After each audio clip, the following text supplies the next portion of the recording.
are back here on the GSMC Football Podcast. And for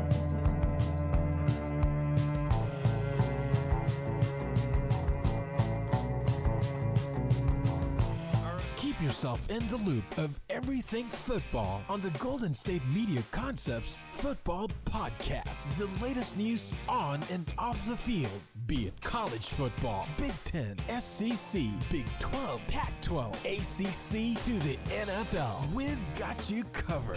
Listen to the Golden State Media Concepts Football Podcast.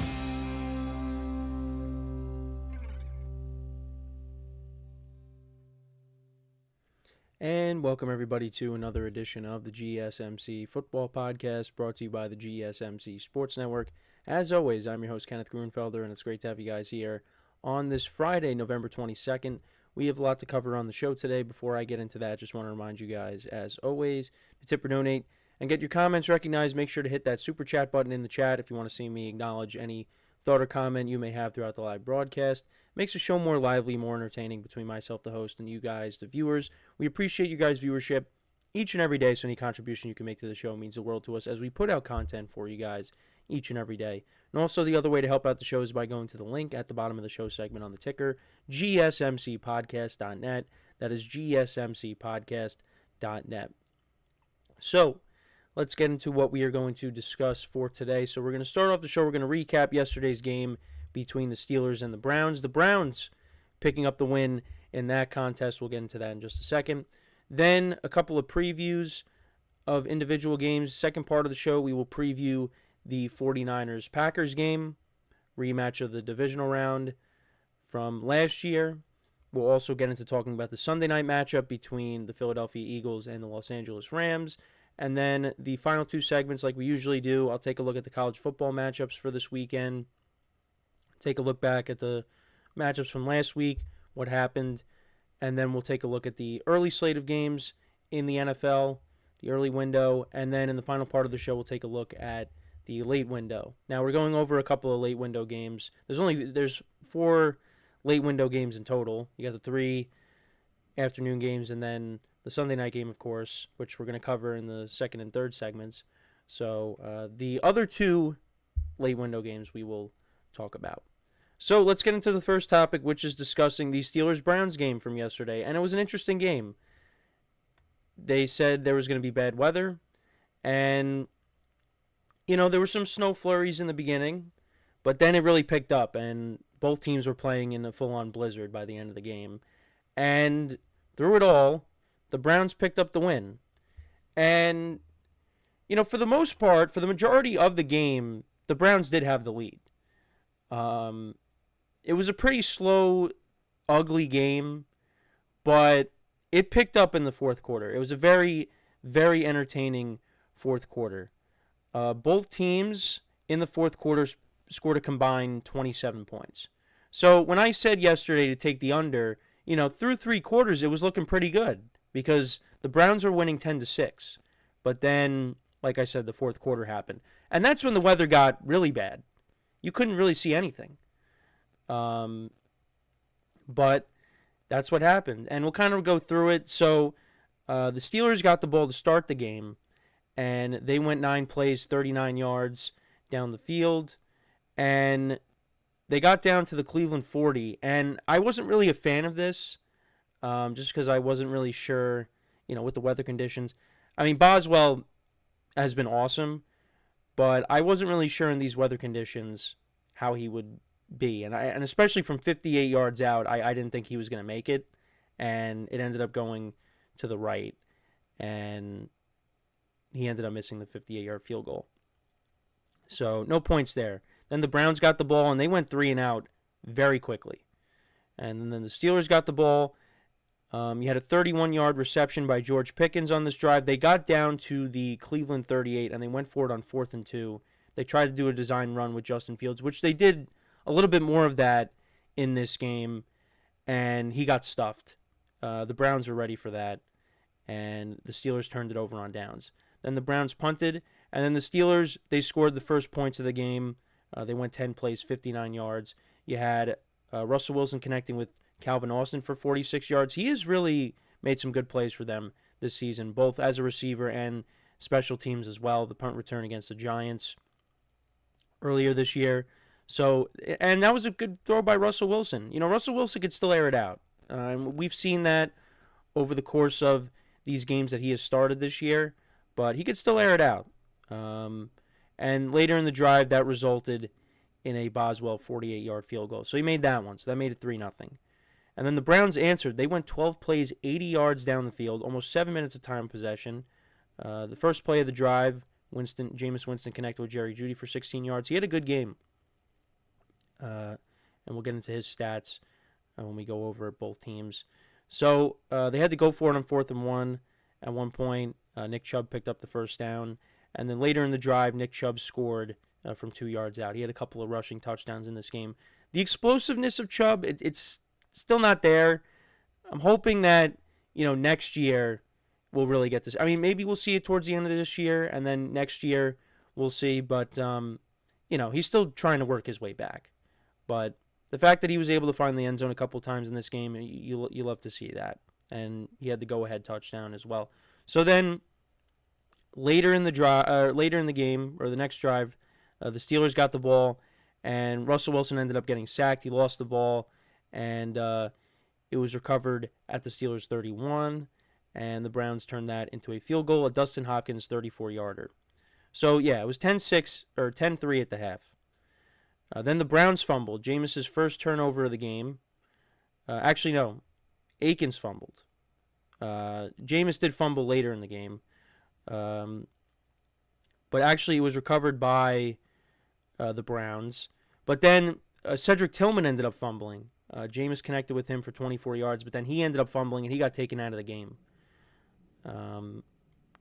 So the Steelers got the ball, but they turned it over on downs. Jaylen Warren ended up getting stuffed on 4th and 1. The Browns punted. Steelers then kicked another field goal. Russell Wilson connected with Van Jefferson for 35 yards. They went for it on 4th down again. Russell Wilson picked up the first down by completing a pass to Pat Freiermuth. And then Boswell later in the drive, 28-yard field goal. But then the Browns answered with the touchdown drive. This is when the snow really started to come down. And they went for it on 4th and goal. And Jameis ended up picking up the touchdown. I thought he was going to get sacked, but he ended up scrambling and scoring. Now, the play before that, David Njoku dropped a wide-open touchdown. So this was kind of a gamble, but they had to do it because I guess, they really, after the week that Dustin Hopkins had, they just did not trust him. So Jameis ended up scoring the touchdown. They went for 2, and Njoku caught that. That was a tougher catch on the 2-point conversion. So that put them up 18-6. And you thought at that point, with the weather, that the Browns were going to win this game. And they still ended up winning the game. But the Steelers came back. They put together a 7-play, 69-yard drive. Justin Fields had a scramble on this drive of 30 yards. So that set them up. And eventually they got down the field, and Jaylen Warren scored from 3 yards out. So that made it 18-13. And Boswell made the extra point. And then Jameis, on their next drive, that's when he fumbled. He fumbles. It was recovered by Deshaun Elliott. And the Steelers turned that into a touchdown. Russell Wilson connected with Calvin Austin for a 23-yard touchdown. And they went for 2 and didn't get it. And then Jameis threw a pick. So then, at that point, I thought, all right, well, the Steelers are going to win. And then that didn't happen because they ended up punting. And the Browns got the ball. They went 9 plays, 45 yards down the field. They picked up a 4th down. Jameis completed a pass to Jerry Jeudy. And eventually, they got down to the Steelers 2, and Nick Chubb from 2 yards out scored. And that made it 24-19. And the Steelers, they threw a Hail Mary at the end of the game. Nobody could see it because the snow was just really coming down. And it got batted down, and the Browns win. And they pull off another upset against a fellow AFC North opponent. Russell Wilson on the day went 21-28 for 270 yards, 1 touchdown, no interceptions. Jaylen Warren had 11 carries for 45 yards. Najee Harris had 16 carries for 41 yards. Justin Fields had 3 for 26. Calvin Austin, 3 for 78 and a touchdown, 3 receptions for 78 yards and a touchdown. Pat Fryermuth had 4 for 59. George Pickens, 4 for 48. He was getting into it with the refs and then with the Browns fans at the end. After the Hail Mary, there was people holding him back because he was getting into it with the fans, I'm guessing. He was not happy. And then after the game, he was saying that the Browns are not a very good team, that they got lucky with the weather conditions. And, of course, social media was not kind to him because they were saying, and it's true, the Steelers were playing, or the Browns were playing in the same conditions. Well, both teams are playing in the same conditions. I did want to bring up T.J. Watt. He only had 1 tackle in this game and 3 assists, but no sacks. And Myles Garrett had a very good game. 3 sacks on the day and the forced fumble. And I didn't realize, looking at the box score, Devin Bush is also on the Browns. I did not realize that. Former Steeler. But, they interviewed Myles Garrett at the end of the game, and, he talked about how there's a ton of respect between the two guys, but he's declared himself being the best. He was better on this day. Looking at the other stats, so Jameis Winston, 18 of 27, 219 yards, no touchdowns and a pick. Nick Chubb, 20 carries for 59 yards and 2 touchdowns. Jerry Jeudy, 6 receptions for 85 yards. He had a good game. Jordan Akins, 3 for 38. And Njoku caught the 2-point conversion. He only had 1 reception for 9 yards. Cedric Tillman, 2 for 28. Browns defense in total, 3 sacks, like I said, by Myles Garrett, and then 1 by Jordan Hicks, the middle linebacker. But Browns get the win. They improved to 3-8. Steelers dropped to 8-3. And this is one of those games where you throw out the record books. I knew that this game was going to be close. I did not think that the Browns were going to win, but they pulled it off.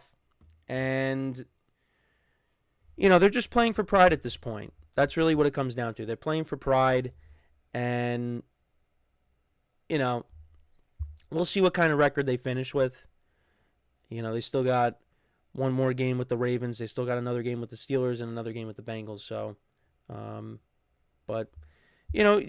Jameis, you saw the good and you saw the bad. The defense showed up at times, and this is what I worry about with the Steelers' offense. The times that they have struggled. The first half they struggled. And that's, what has Steeler fans worried is because, they're going to make the playoffs, but, are they going to be able to beat some of these elite teams? Now, they beat the Ravens. But if you got to go on the road and you got to play a Buffalo or a Kansas City, are you going to be able to keep up with those teams offensively? That I'm not sure. The defense still played good, but they got turnovers, but it didn't matter. They still lost the game. But look, the Steelers were not going to go. They weren't going 15-2 on the season. It wasn't happening. So, they were going to eventually lose, and that's what happened. So, now they're going to try to go 14-3. So we'll see what happens. But let me know what you guys think about this game. What were your takeaways from it? Let me know in the comments. So we are going to take our first break. When we come back, we will preview the afternoon game between the Packers and the 49ers on Sunday. So make sure to stick around, and we'll be right back here on the GSMC Football Podcast. I feel like I'm losing my mind. Is everybody in the world blind? Please, Lord, give me a sign, a sign. I feel like I'm losing my mind. Is everybody in the world blind? Please, Lord, give me a sign, a sign. I wanna be the greatest. Everybody on the fake shit. I look around and feel like everybody is the fakest. I make this every day and I'm impatient, hoping one day I blow up from the basement. Statement, the top is so vacant. I don't hear shit that I think is amazing. Waiting for my day when I'm playing sold out shows for 1,000 faces. Hey, give me that crown, get in my way and to be put down. It ain't your place, all this my town. If I want that shit, then I'll get it right now. I'm losing it, the noose it fits. I'm losing shit, a stupid myth. You choose to live or choose to dip. You choose to fight or lose your grip and lose a gift. Oh, I feel like I'm losing my mind. Is everybody in the world blind? Please, Lord, give me a sign, a sign. I feel like I'm losing my mind. Is everybody in the world blind?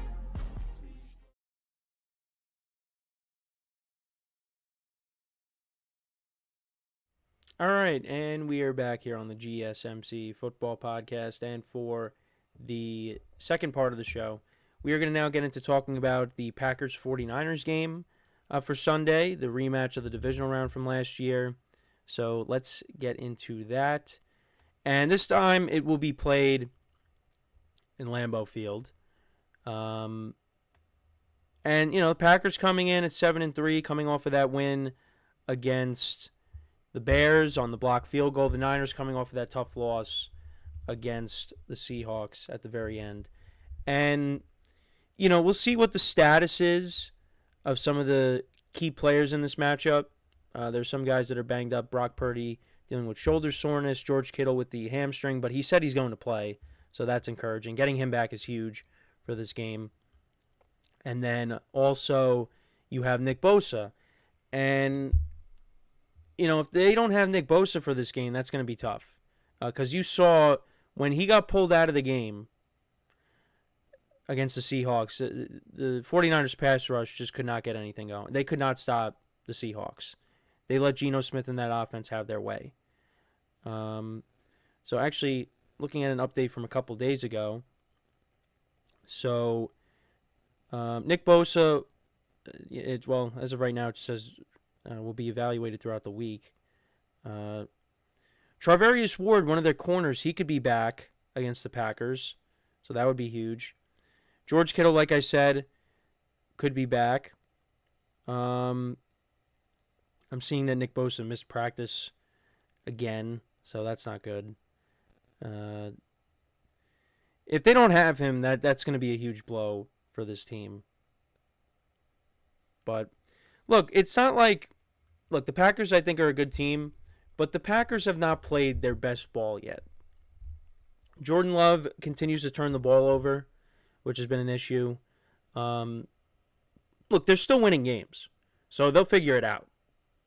It's kind of like what I was talking about with the Lions earlier in the year. Now look at the Lions. Look at what they've been doing to teams lately.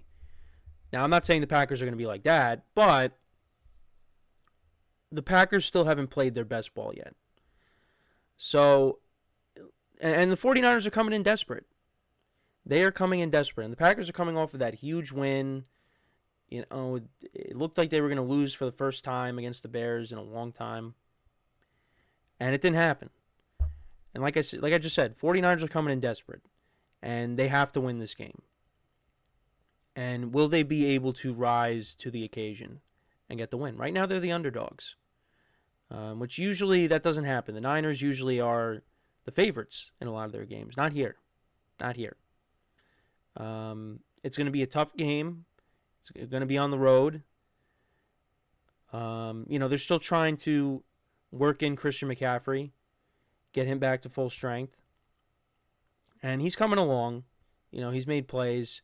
I'd like to see him get in the end zone. Maybe that'll happen this week. With getting Kittle back, the Niners will at least have their full array of weapons. As long as Brock Purdy is able to play. Because now if you get Kittle back and now Purdy's out, then, that's going to be a huge blow. But I think he is going to play. Seems like he's going to play. So the 49ers will have their full array of weapons for this game. And, you saw last week against the Seahawks, they missed Kittle. They needed him back. And they're going to get him back for this game, and that's going to open things up for them. Not just, in the passing game, but in the running game as well, because George Kittle can block. That's what makes him such a very good tight end.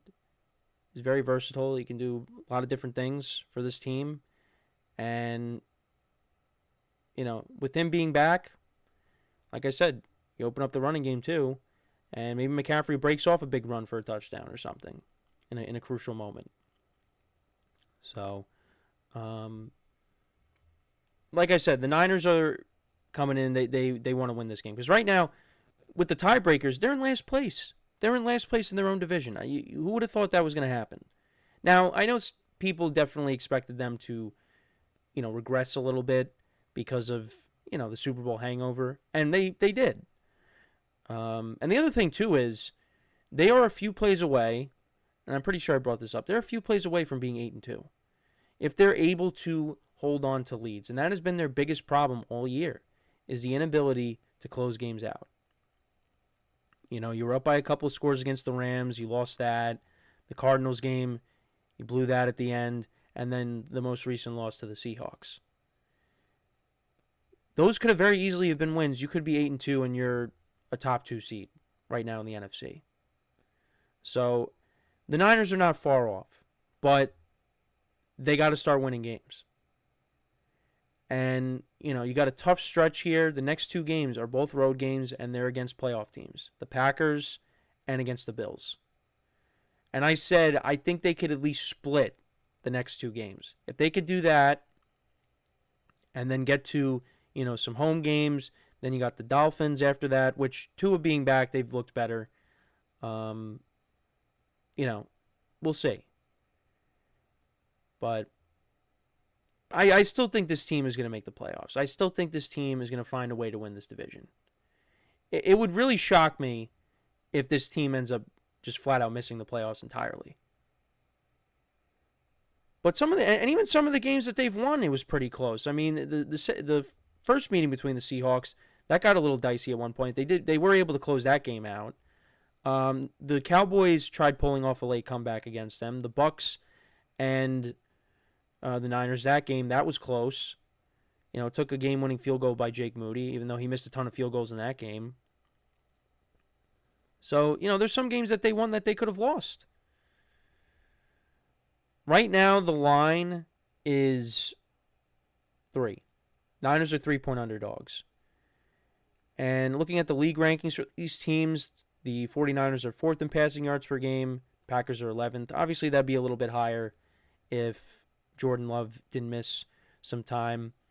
And then both teams, when it comes to running the football, they've both been solid. They're both top 10. Niners are 7th, and the Packers are 4th. Josh Jacobs has been really good for them. And he might be a problem for the Niners because, the Niners have had issues stopping the run at times. And, that could be something that happens here. Both teams are 8th in points per game, averaging 25 points per game. Then defensively, Niners are actually 6th against the pass, giving up an average of 210.1 passing yards per game. The Packers are 14th, giving up an average of 226.1 passing yards per game. Then against the run, Niners are 8th, Packers are 14th.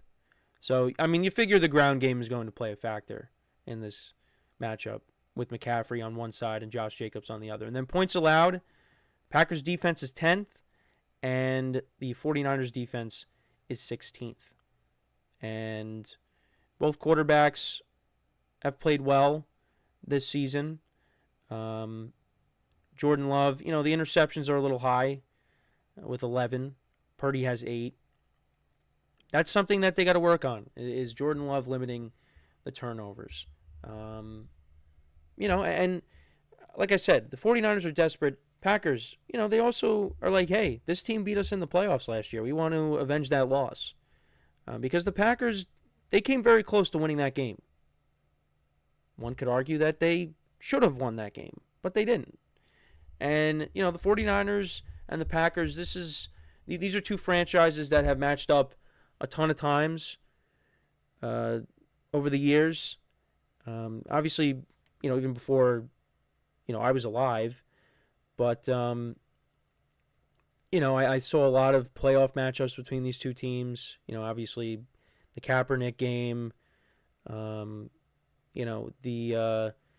game-winning field goal in the 2013-2014 playoffs, the NFC Championship game when Raheem Mostert ran for over 200 yards.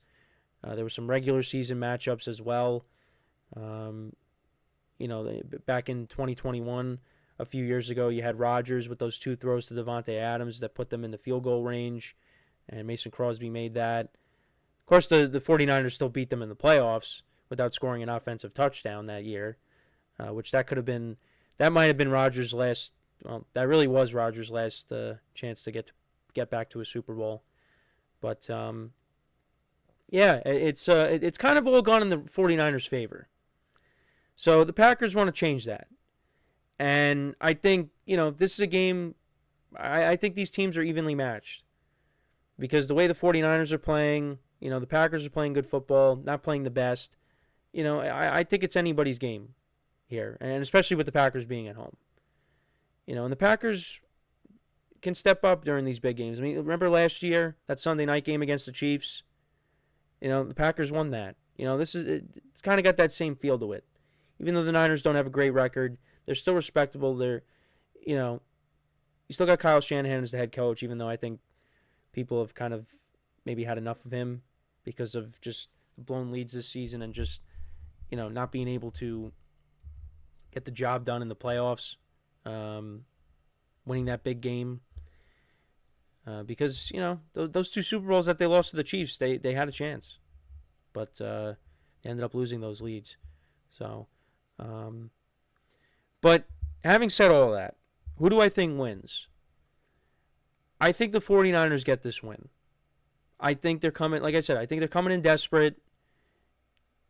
Packers are coming off of that miracle win against the Bears.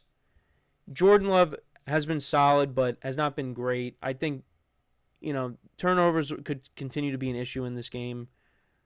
I expect Christian McCaffrey to have a good game. Getting George Kittle back also is huge. And, you got to respect the Packers wide receivers on their side. Christian Watson coming off of that big game last week against the Bears. Jaden Reed has been good for them all year. Romeo Doubs has made plays for them, of course. They got, obviously their receivers are not as good as the 49ers receivers.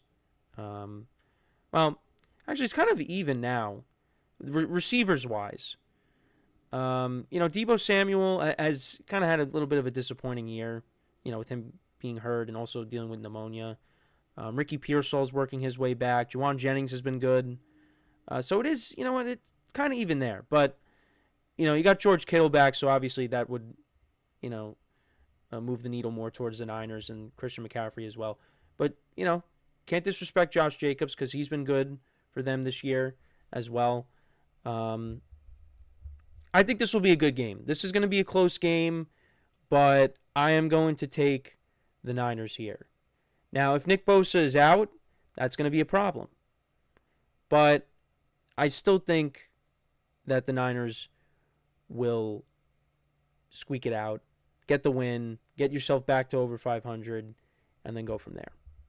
But let me know what you guys think about this game. Who do you think wins? Let me know in the comments. So before we go to break, just want to remind you guys once again, Zip or Donate, get your comments recognized. Make sure to hit that super chat button if you want to see any thought or comment. If you want to see me acknowledge any thought or comment you may have throughout the live broadcast. It makes the show more lively, more entertaining between myself, the host, and you guys, the viewers. We appreciate you guys' viewership each and every day, so any contribution you can make to the show means the world to us as we put out content for you guys each and every day. And also, the other way to help out the show is by going to the link at the bottom of the show segment on the ticker, GSMCpodcast.net.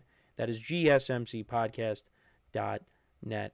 So when we come back from our next break, we will talk about the Sunday Night Football matchup between the Rams and the Eagles. So make sure to stick around, and we'll be right back here on the GSMC Football Podcast.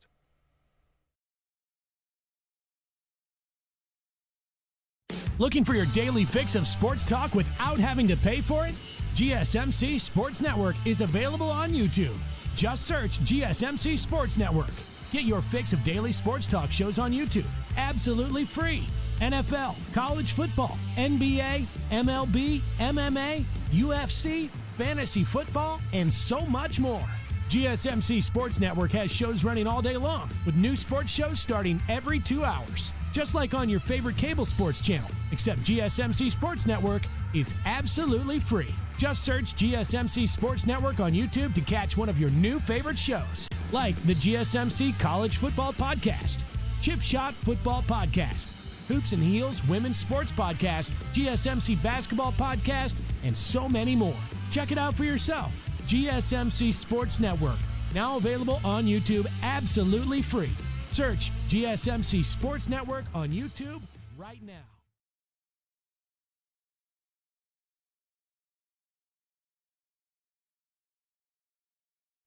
All right, and we are back here on the GSMC Football Podcast. And for the third part of the show, we are going to now get into talking about the Sunday night matchup between the Eagles and the Rams. An underrated matchup going into the weekend, or over the weekend. And the Rams are coming in at 5-5 on the year. The Eagles are coming in at 8-2. They did match up in the regular season last year, and the Eagles did win that game. I forget what the score was, but it was like early on. It was like week 3 or 4 of last year. And I'll pull up the stats from that game. But, this game, we got stars all over the place.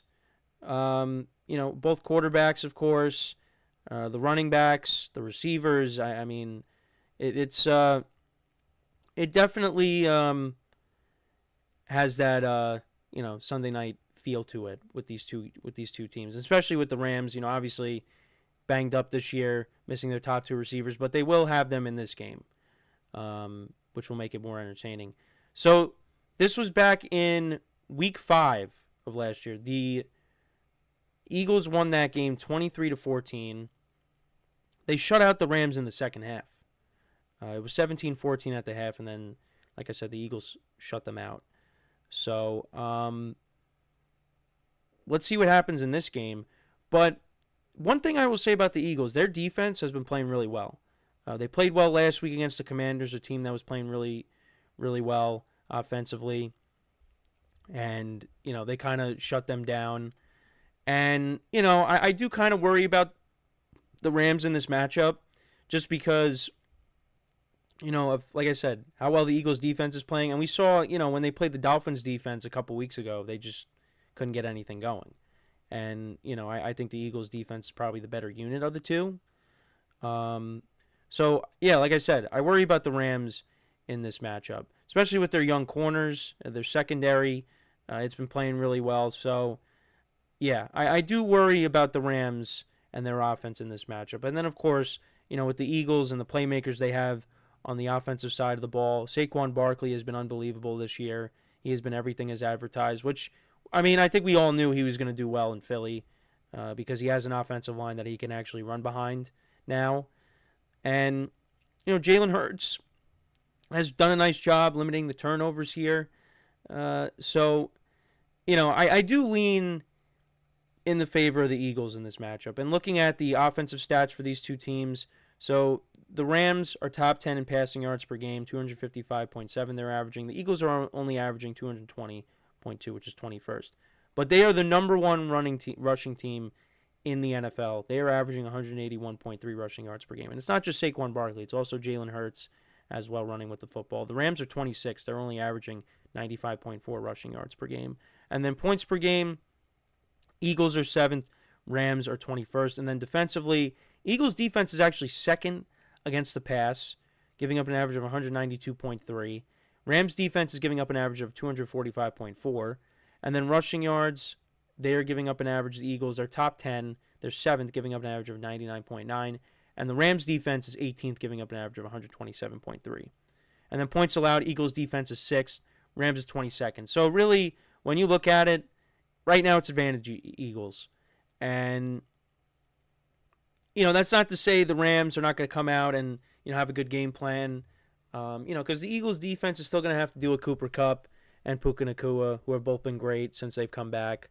And look, the Rams, the first game that they came back, they played against the Vikings. And the Vikings, were playing really good football. They've kind of, toned it down a little bit since that 2-game losing streak. But, they're still winning games. That was a tough game, and the Rams were able to win that.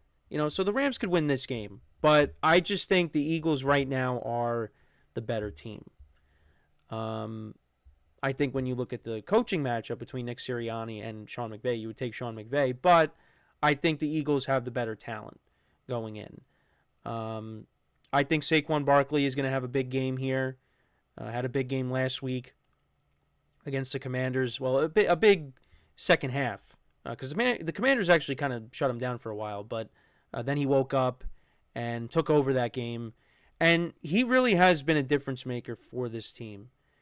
I don't know what the Eagles would have been like had Saquon not have gotten there because the offense has still been good, but they have struggled. I mean, I've gone through the wins, some of their wins this year, but last week, the Commanders, look, a lot of people, including myself, thought that they were going to go into Philly and beat them, and they've done it before, and they played well against Philly last year, but Philly answered the bell, and they got the win, and this is a big game here. This is a big game for both. Well, this is really a bigger game for the Rams because the Eagles right now, their path to the playoffs is much easier than the Rams, mainly because their record is much better. And you know what? This might be a team that I also got right, the Eagles, because I picked them to win the division. I did. I thought we were going to see a return to how they were a couple years ago. Now the defense is playing good. Saquon's running the football effectively. You got A.J. Brown back.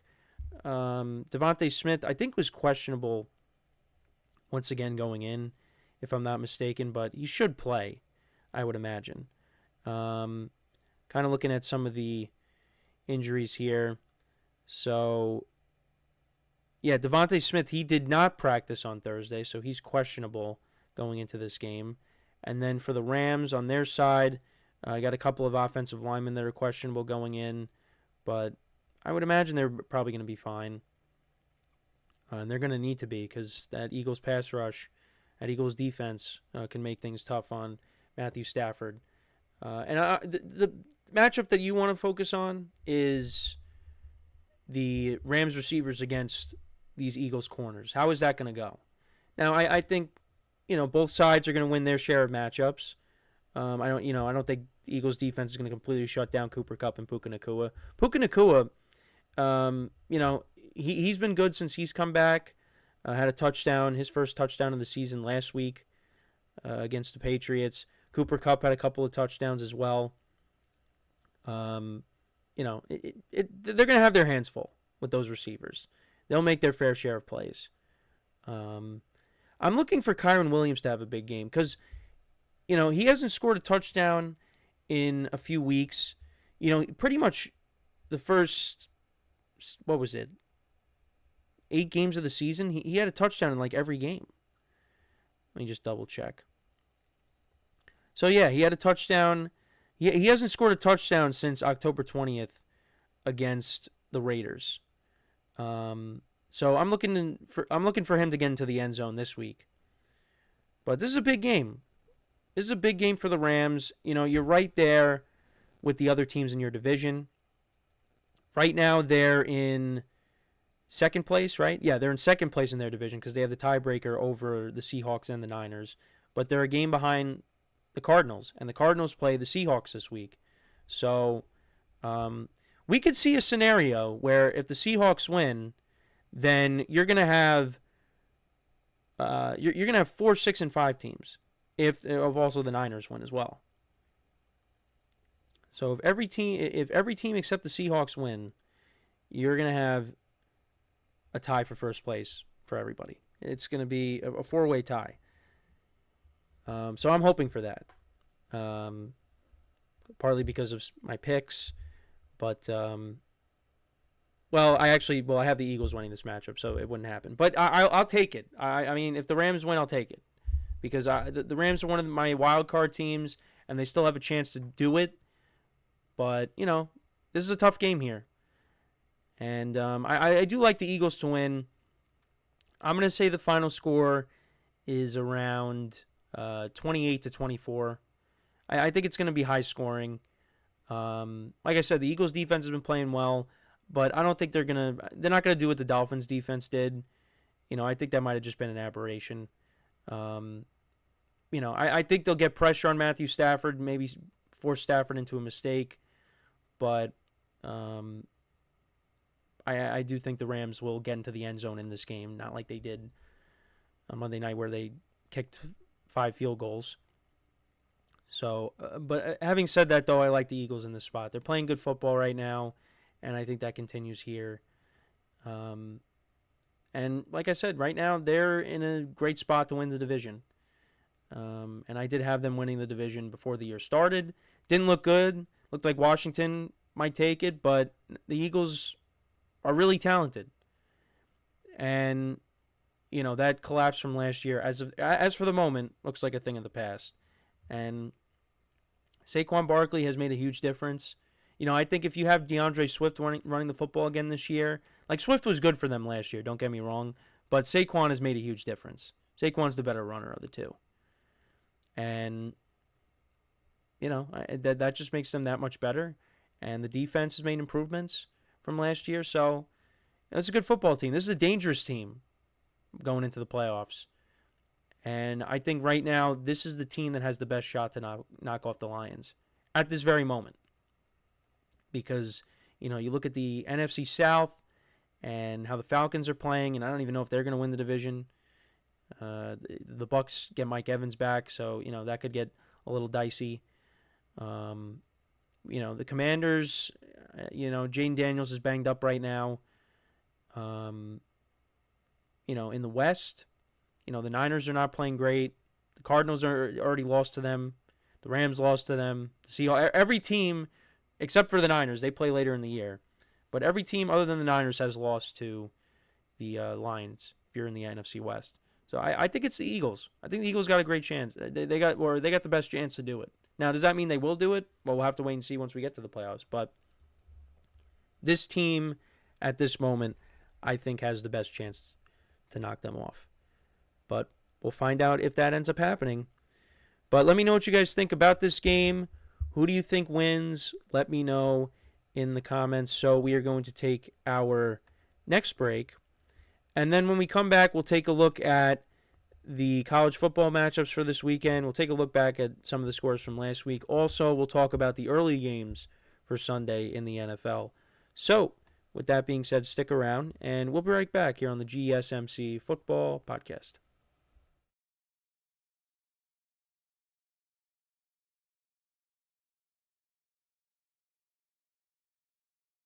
For the best and latest podcasts available anywhere, go to the podcast app on your cell phone and type in GSMC to access free content-rich podcasts on health and wellness, book reviews, sports, entertainment, relationships, social media, movies, technology, finance, and even weird news. Subscribe and download the GSMC Podcast Network's family of shows, available everywhere podcasts are found.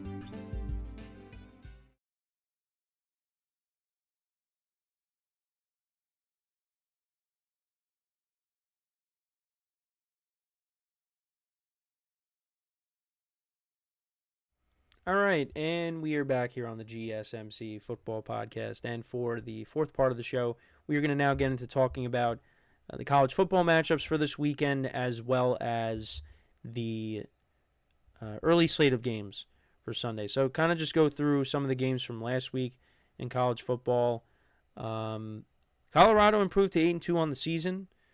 So, right now they're in first place. Well, they're tied for first place in the Big 12 with BYU. And obviously, Shedeur Sanders and Deion have been topic of conversation when it comes to the NFL. Where's Shedeur going to end up? He's recently said in an interview that his favorite player is Malik Neighbors. And then, also Deion was asked on, about maybe going to the NFL, but he said he's happy where he is. So we'll see if, his tune changes. But they're 8-2. You got to give him a lot of credit. I know we in our production meeting, we talked about who should win Coach of the Year, and he's, of course, up there. So we'll see. We'll see how this season finishes out for Colorado. But, they picked up a 49-24 victory over Utah.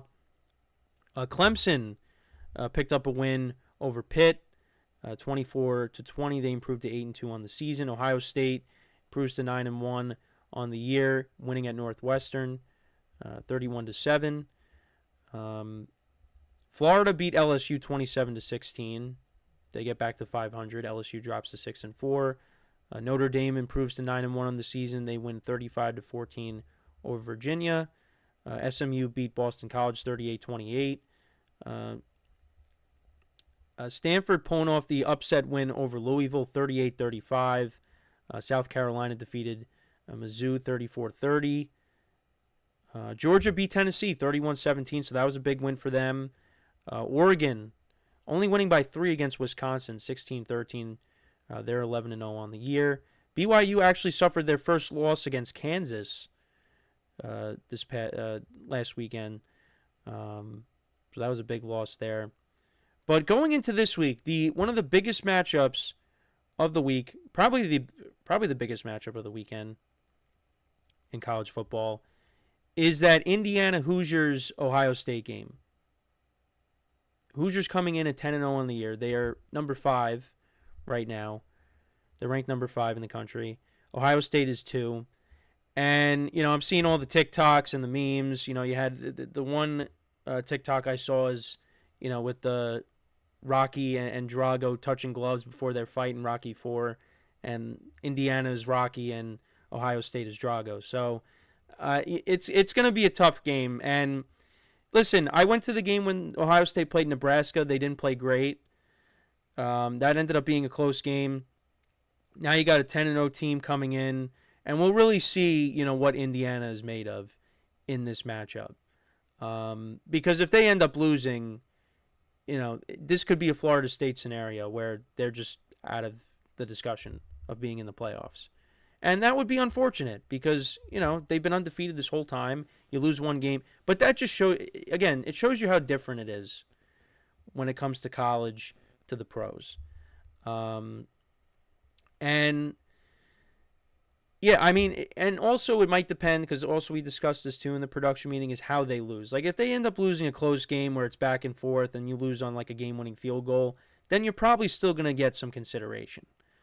But, if Ohio State ends up blowing Indiana out, then their chances probably fade. So we'll have to wait and see. I'm really intrigued with this matchup. And, they're 10.5-point underdogs. Weather's not supposed to be nice. I do think Ohio State's going to win. But I would like to see, them pull off an upset.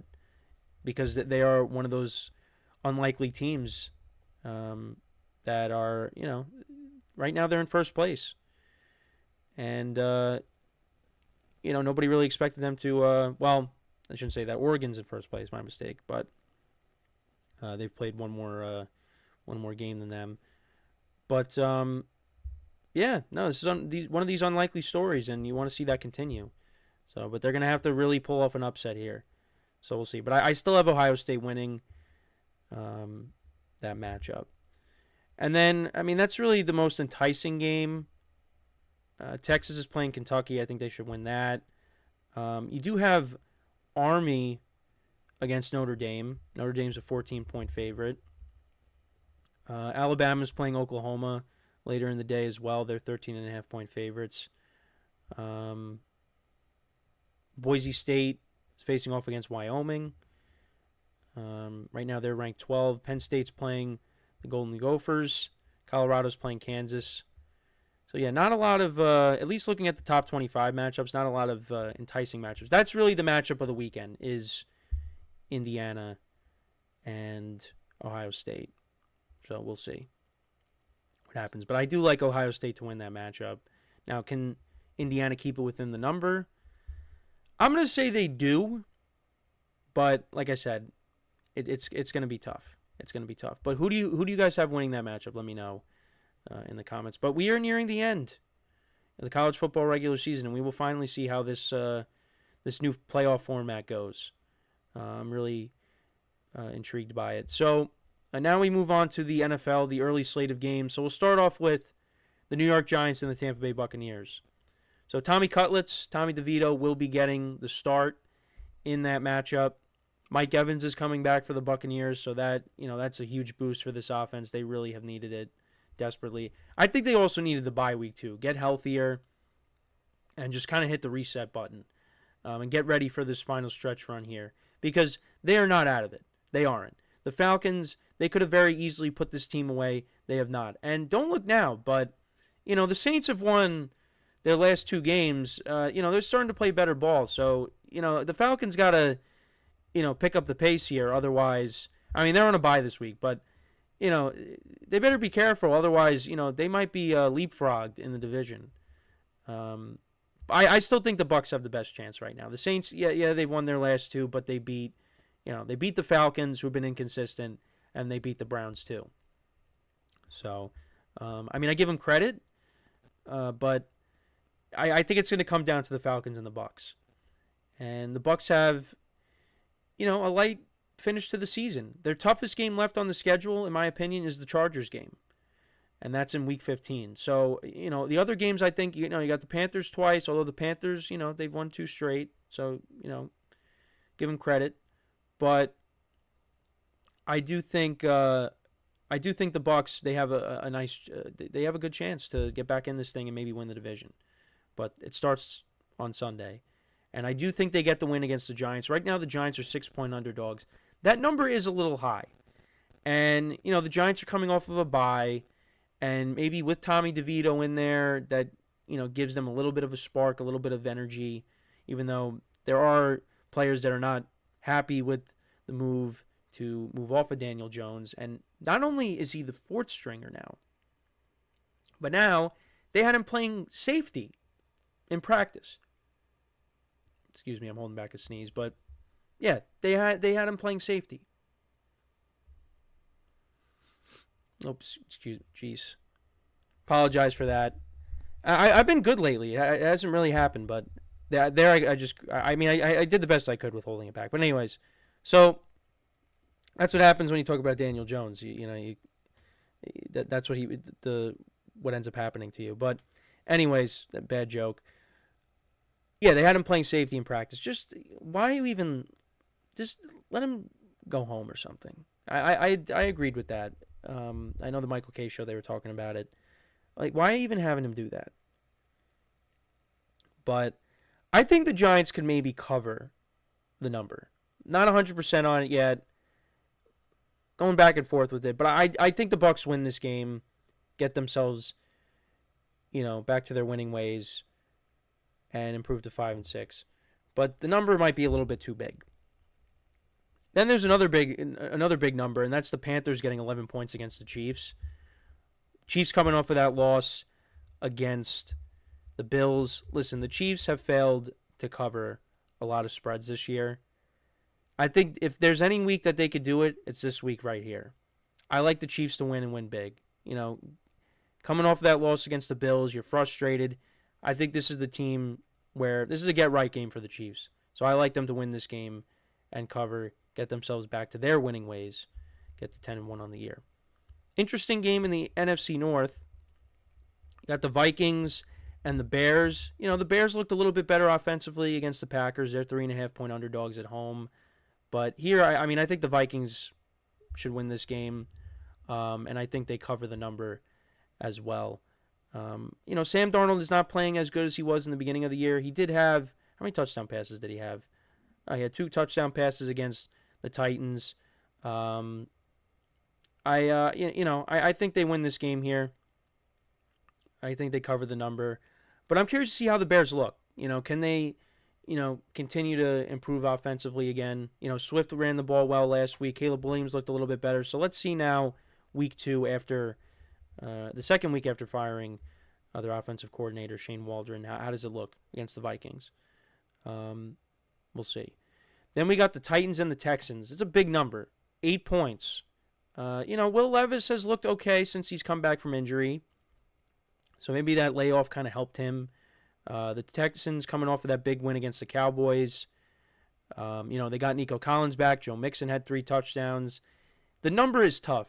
That 8 points is a lot. I like the Texans to win, of course, but that number at 8 points is a lot of points. So I might lean towards taking the Texans and laying the points, but I don't feel good about it. But, I like the Texans, though, to win. The Lions against the Colts. Colts are 7.5-point underdogs at home. They're coming off of that win against the Jets. Anthony Richardson looked a lot better in that game. The Lions, coming off of that performance against the Jaguars, scoring 52 points. I do like the Lions to win. The number is a little big, too, but, the Lions have been, beating up on everybody, so I'm just going to take them and lay the points, even though I don't feel good about it. This game, I am going to take the points, and that's the Dolphins and the Patriots. The Dolphins are 7-point favorites, and the Dolphins usually, they beat up on the Patriots, but I think Drake May has played really well since he stepped in as the starting quarterback. The Patriots look like they have their quarterback of the future, so that didn't take long. But I think the Patriots could keep it within the number. I think the Dolphins win, but I'm going to take the Patriots with the points. The Dolphins, I mean, if it wasn't for that wide open touchdown to Jonnu Smith towards the end of the game, the Raiders probably cover against them. The Raiders kept it close with them, and the Raiders have 2 wins. The Patriots have 1 more. So I think the Patriots keep it close, but Dolphins win. And then we got the Cowboys and the Commanders. Now, this is a big number as well. Commanders are 11-point favorites. That's a big number. I like the Commanders to win, but the Cowboys just are not very good. Commanders, they had some time off. They had the mini bye week, playing last Thursday against the Eagles. So, I like the Commanders to win. You got Dan Quinn coaching against his former team. I'm going to take the Commanders to win and cover. The Cowboys are kind of one-dimensional. They really can only throw the football. They really can't run it. The defense has not been great. And Dan Quinn knows that defense, so he's going to know how to exploit it. So, yeah, I think the Commanders win by a couple of scores here. So I'll take them as well. So those are all the early window games as well as the college football matchups for this weekend, as well the big college football matchups for this weekend. Let me know what you guys think about any of the games. Let me know in the comments. So we are going to take our final break of the show now. And when we come back, we will take a look at the remaining 2 games that we have to preview.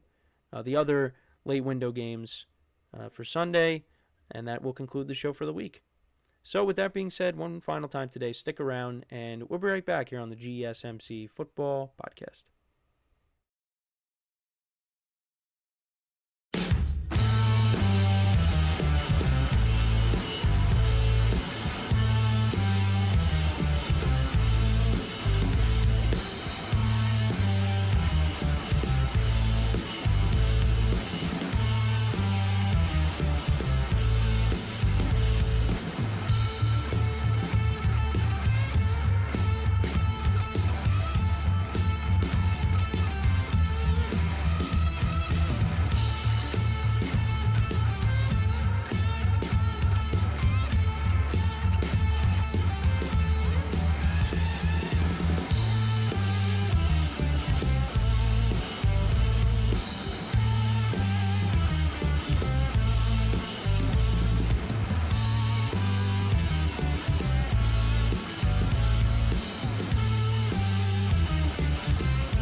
All right, and we are back here on the GSMC Football Podcast, and for the final part of the show, we are going to take a look at the remaining late window games in the NFL for this weekend, and we got the Broncos and the Raiders and the Cardinals and the Seahawks. So we'll start off with the Broncos and the Raiders. So the Raiders are 2-8. It's been a lost season for them. It really has. Sorry, my dog just started barking. I thought they were going to be a little bit better. I was hoping that Antonio Pierce would be, the guy. And, it just looks like he could be one and done. Who knows? It has really been a lost season for them. Because I thought, last year, they beat the Chiefs on Christmas. It seemed like things were turning around for them. But, things are kind of back to square one. Now, you got Tom Brady as a part-time owner, so maybe, that helps. And who knows? We can maybe see Shedeur Sanders get drafted there, because that's also another possible spot for him is Vegas. But, yeah, it's been a rough year for them. Now, there's some things to like. You got Brock Bowers, who looks like he's going to be a good player for them. But there's still a lot of work that needs to be done with this team. I was I mean, look, I didn't have them making the playoffs or anything, but, I had them winning 8 games, and, they are not going to come close to that. But, on the other side, you got the Broncos who are playing really good football. And Bo Nix has looked really good. He's looked better and better each week. He's got 14 touchdown passes to 6 picks. 2,275 passing yards. And, I said Jane Daniels was in the lead for Offensive Rookie of the Year. I think you might have to say it's probably Bo Nix. And especially, we might see both teams in the playoffs.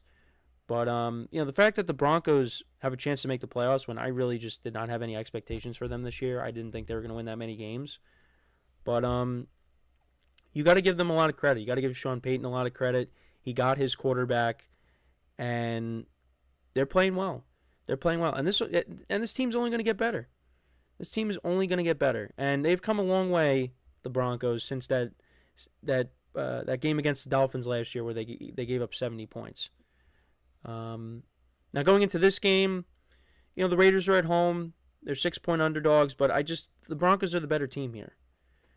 I think the Broncos cover this number. I think the Raiders, they kind of packed it in.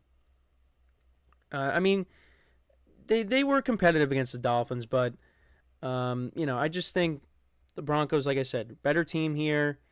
And, Bo Nix is playing really well. I think the Broncos win and they cover this number. I think they win by at least a touchdown here. And they improve to 7-5. And, like I said, they're sitting in a good spot right now. The Chargers, both those AFC West teams, besides the Chiefs. Who would have thought that at the beginning of the year we were going to see 3 AFC West teams make the playoffs? Probably would have said 3 AFC North teams. Now, we're probably going to at least get 2, but we really only thought the only AFC West team making the playoffs this year was going to be the Chiefs. Now, things are not set in stone yet, but we're kind of heading towards that. So I do like the Broncos to win and cover the 6-point spread. Then we got the NFC West. Going to match up there between the 6-4 Cardinals, the first place 6-4 Arizona Cardinals, against the 5-5 Seattle Seahawks. Seahawks coming off of that win against the 49ers at the end. Cardinals coming off of a bye week. This game is a home game for the Seahawks. This one's a tough game to pick. This one is a tough game to pick. Both quarterbacks have been, decent this year. Geno Smith, he has 11 touchdowns to 11 picks, but he does have almost 3,000 yards passing. Kyler Murray has 12 touchdowns to 3 picks. He's been solid this year, and he's played a big part in why the Cardinals have improved this year. Last year, missed most of the year, and, had he played the whole season, who knows what record the Cardinals want to finish with, but, you kind of figure that the Cardinals were going to finish with a better record this season with him playing the full year, and that's what's going to happen. And that right now, they are in first place in the NFC West. Nobody really expected that. So you got to give him credit. Jonathan Gannon, he's another guy that could be up for Coach of the Year, depending on how the rest of the season plays out. The Seahawks right now are the underdog at home. I actually do like the Seahawks in this spot. I think these teams are going to split. I do think you'll have the Seahawks split, get the win at home, and then the Cardinals maybe get them when they play in Arizona later in the year. I've been impressed with what I've seen from Jackson Smith and Jigba, their second-year wide receiver. He's played on a bigger role. The Seahawks have 2 good running backs. The Cardinals have a good running back of their own in James Conner. The Seahawks defense last week, they played really well against the Niners. They made it hard on that offense.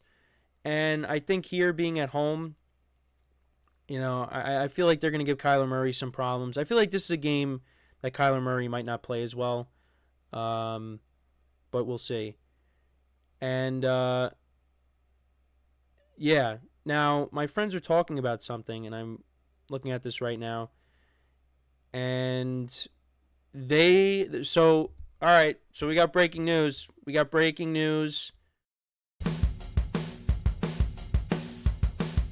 So remember how I said they had Daniel Jones playing safety? So John Mara just released a statement, the owner of the Giants, and he said, in regards to Daniel Jones, Daniel came to see me this morning and asked if we would release him. We mutually agreed that would be best for him and for the team. Daniel has been a great representative of our organization, first class in every way. His handling of this situation yesterday exemplifies just that. We are all disappointed in how things have worked out. We hold Daniel in high regard and have a great appreciation for him. We wish him nothing but the best in the future. So there you have it, folks. Daniel Jones, not only did he get benched and made the fourth string, then got put, they had him playing safety. He is now released.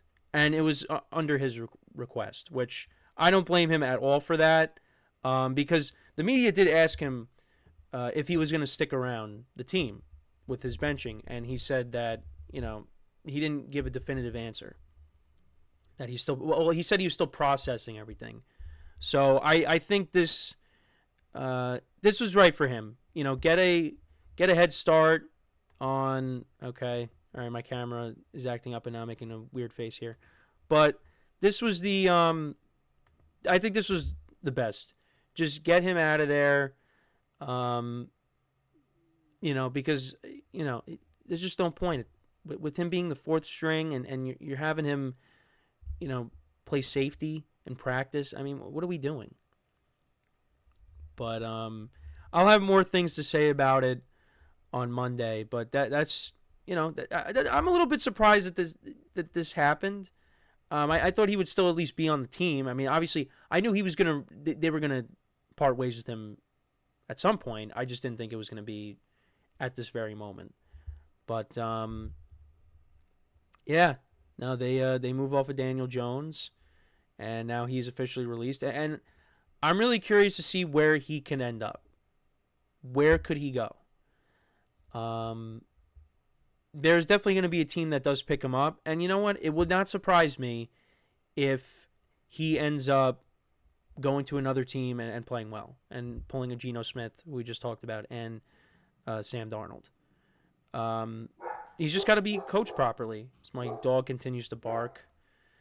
Apologize for that.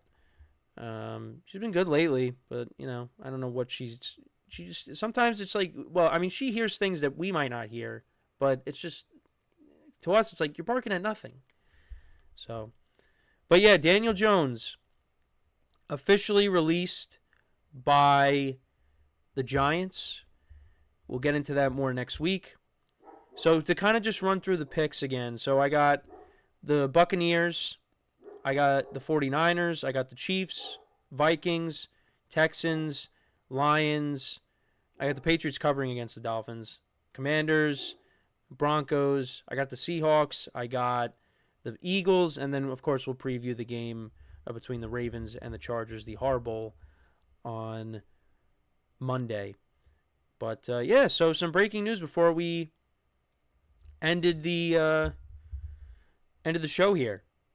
And I guess, maybe you kind of figured after the letter that he read to the media that it was going to happen. But yeah, it was the right move for both sides that he ended up getting released. Because what they had him going through in practice, I mean, that was, in a way that was pretty disrespectful. His play on the field did not equal, his attitude and, his dedication, and, just the kind of attitude that he had.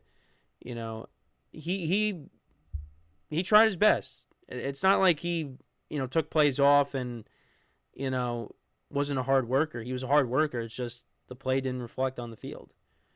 And believe me, I wanted it to work, but it just wasn't going to happen. So we'll see how the rest of the season plays out for the Giants. But, it is kind of sad, how things ended. But it is what it is. So that is pretty much it for the show for today. Thank you guys for tuning in. Make sure to check out all the other shows as well. Leave a like, comment, and subscribe to the video. And as always, I'm your host, Kenneth Grunfelder, signing off from the GSMC Football Podcast, brought to you by the GSMC Sports Network. Have a good day. Enjoy the weekend. Enjoy the games. And I will talk to you guys on Monday. Take care.